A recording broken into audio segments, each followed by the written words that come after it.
ஆனால் வீரபாகுடைய எல்லா பேரையுமே கிரௌஞ்ச மலையை காப்பாற்றி முருகப்பெருமானே சொல்றார். கிரௌஞ்ச மலையில அழகப்பாரு அண்ணன் தம்பிக்கு ஒற்றுமைக்கு தாரகாசனுடைய அதாவது சூரபதனுடைய சகோதரர்கள் எவ்வளவு அருமையா ஒற்றுமை இருக்காரு. அசுரர்கள்ல ஒற்றுமை நல்லா கவனிச்சு பாருங்க. கச்சியப்பர் வந்து அழகா சொல்லியிருப்பாரு.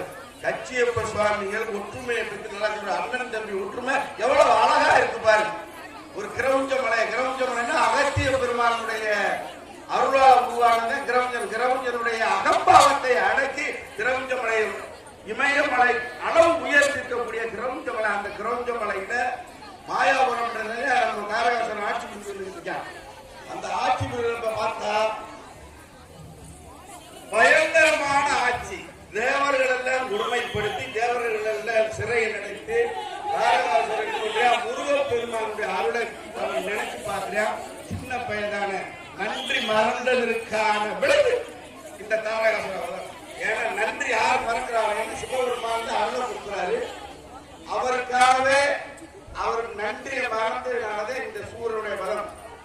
ஆணம் நன்மை மாயம் இந்த மூணை அடக்கணும். இது வரம் அல்ல, கட்டுப்படுத்துறார். அசுரர்களை கட்டுப்படுத்துறார்.